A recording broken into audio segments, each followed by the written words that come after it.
The promise I made to my father. Did you know the greatest soccer player in history started life shining shoes? That his first ball was made of socks and newspaper. And that, as a boy, he made a promise that would change his story and Brazil's. My name is Edson Arantes do Nascimento, born on October 23, 1940, in Três Corax, Minas Gerais, Brazil. My father, Don Dinho, was a player himself but never got far because of an injury. My mother, Donna Celeste, wanted me to have a normal life, studying a stable job. Playing soccer, to her, meant hardship. Childhood was tough. We lived in Boru, São Paulo. Money was scarce. From a young age, I shined shoes on the street to help at home. We made balls from whatever we had, socks, paper, mangoes, cans. Wherever there was a goal, there was a dream. In 1950, at just 9 years old, I saw my father break down. It was the World Cup final, Brazil against Uruguay. The Maracana Stadium was packed, the loss hit the whole country like a knife. I had never seen my father cry like that before. I looked at him and said, "Don't cry, Dad. I'm going to win a World Cup for you someday." I was just a skinny, poor, dreaming kid. But at that moment, something inside me lit up, a spark that would never go out, the name I didn't choose and the team that changed my life. How did a childhood nickname I hated become the most famous name in soccer history? And how did a neighborhood team put me on the path to the Brazilian national team? Few know this, but I hated being called Pelé.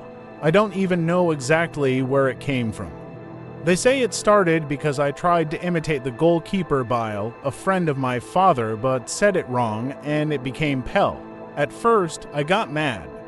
Kids teased me at school, but it stuck and then became history. I started playing seriously for Boru Athletic Club's youth team, known as Baquinho, coached by Valdemar de Brito, a former Brazilian national team player. He saw something in me nobody else did: vision, speed, precision. He said, "This boy is going to be the best in the world." He took me to São Paulo to try out for Santos FC when I was 15. I was a skinny, shy teenager, but on the field, I was someone else. I scored on my first practice game, and many more after. I signed my first professional contract with Santos in 1956. Little did I know that club would be the stage where I'd become a legend. But back then, I was just a kid who couldn't imagine what was coming. Fame, titles, envy, glory, and lots of pressure. The debut that stopped Brazil. Can you imagine a 16-year-old boy making his debut for the Brazilian national team and scoring in just his second game? And what if I told you that less than a year later, I was playing and shining in a World Cup? At Santos, things happened fast. In 1957, at 16, I was already a starter. That same year, I got the call for the national team. Valdemar de Brito was right. I was ready.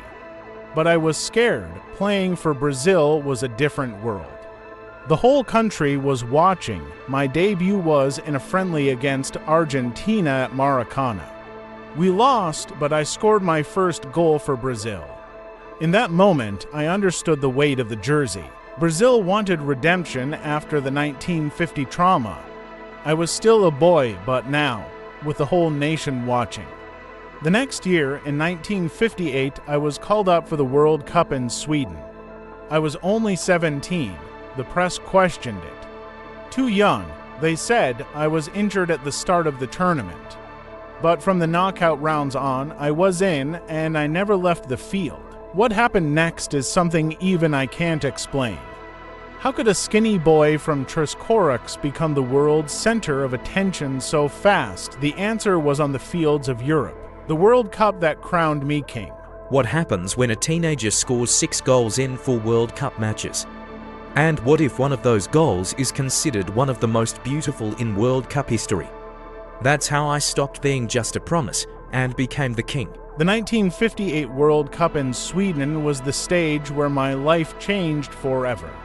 I started on the bench, recovering from injury. But from the quarterfinals on, I was called to play. This was my chance. Against Wales, I scored the only goal of the game. It was my first World Cup goal.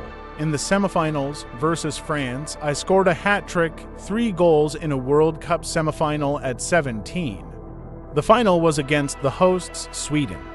The stadium was packed, pressure was maximum. I scored 2 goals in the final. The first one.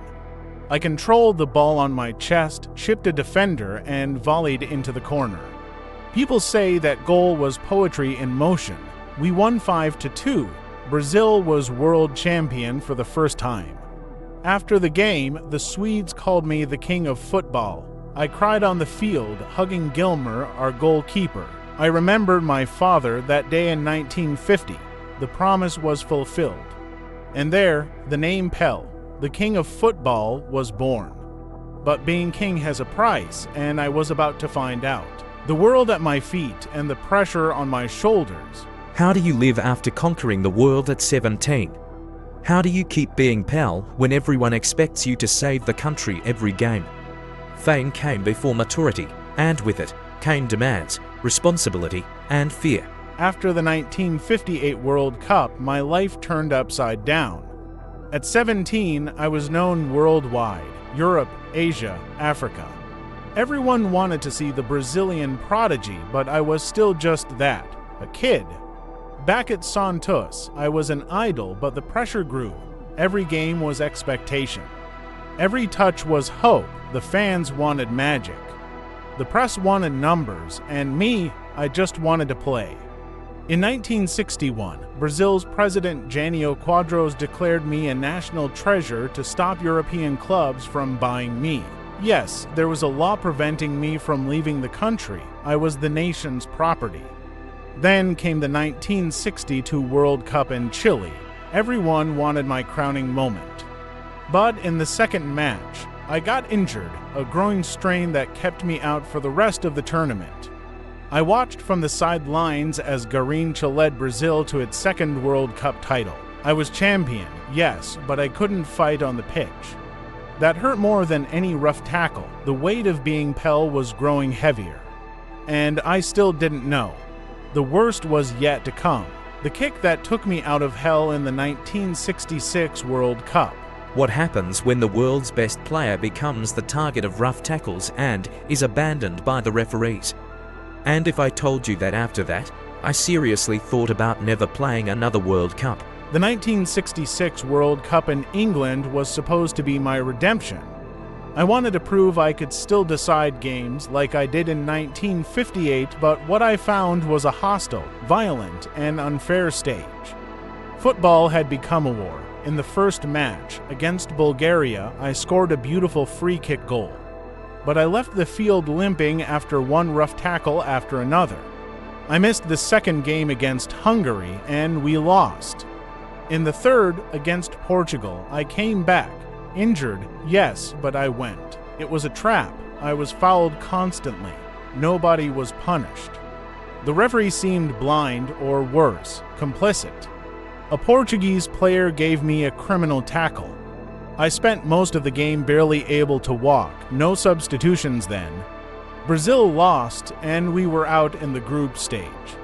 I never felt so powerless, the 2-time world champions, humiliated. And I, Pelé, the symbol of Brazilian hope, destroyed on the pitch. That day, I said I won't play another World Cup. It was a final decision, but time and football had other plans. The King's return and the team that dazzled the world. What makes someone come back after swearing never to step on another World Cup field? And if I told you that, at 29, I was more afraid of failing than of losing. Sometimes, destiny calls again. After the nightmare of '66, my relationship with the national team was broken. I kept playing at Santos, winning titles and scoring goals, but I distanced myself from call-ups. I needed to breathe, think, protect myself. The world expected perfection from me, and that tires you. But then came 1969. Brazil needed to qualify for the 1970 World Cup. The people wanted me. Coach João Saldanha didn't want me, but pressure won. I returned with one condition: the team had to be more than just Pelé. And it was. Brazil built perhaps the best squad ever. Tostão, Rivellino, Gerson, Jairzinho, Carlos Alberto. A team I could trust shared the weight of the no, 10 jersey. A team that played beautifully and played together. Saldanha was fired before the tournament. Zagallo took over, with him came confidence. In Mexico's camp, everyone said this was the team. The team of redemption, of spectacle. It was. But I thought, am I still capable? Can I handle this pressure again?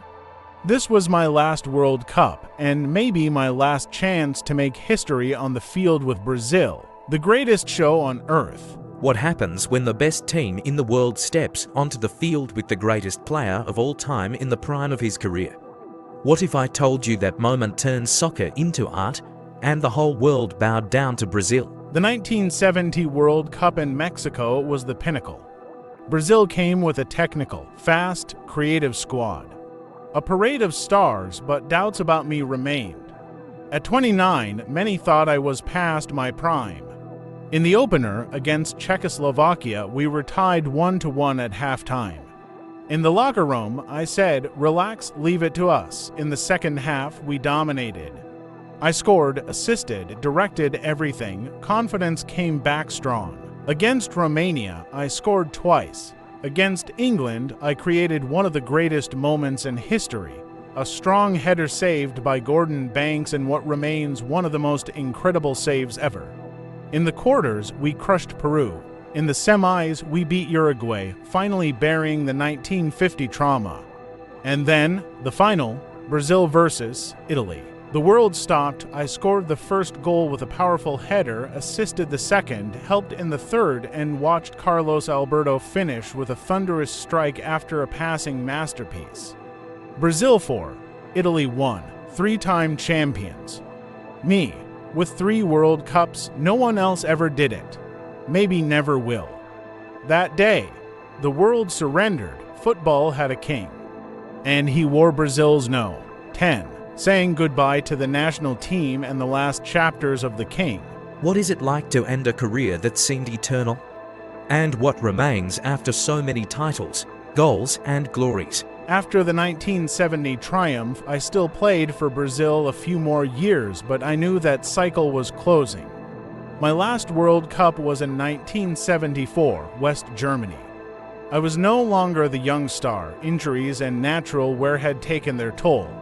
In that World Cup, Brazil faced a strong, organized German team.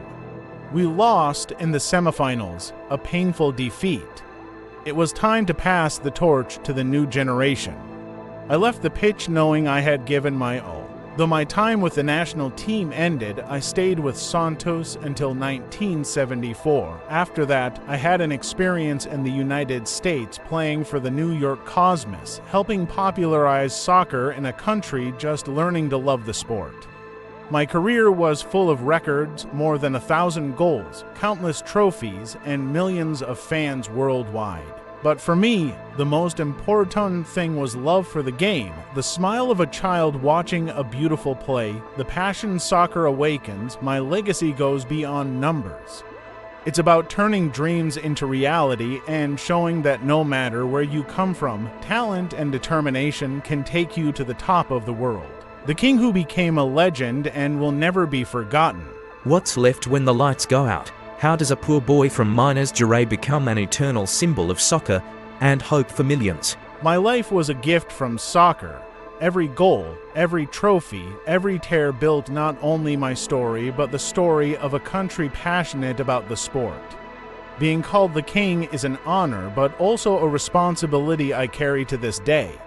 After I hung up my boots, I devoted myself to social projects, promoting soccer worldwide, and fighting racism, a battle I faced both on and off the field.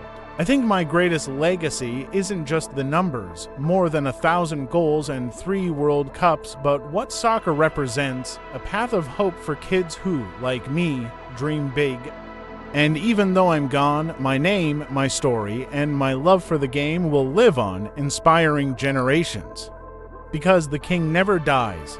He lives in every kick, every dribble, every dream born on a soccer field. And if this story moved you, just imagine how many more we're going to uncover here. subscribe to the channel, leave a like, and turn on notifications. That way, you won't miss a single journey told by the very ones who lived it from beginning to end.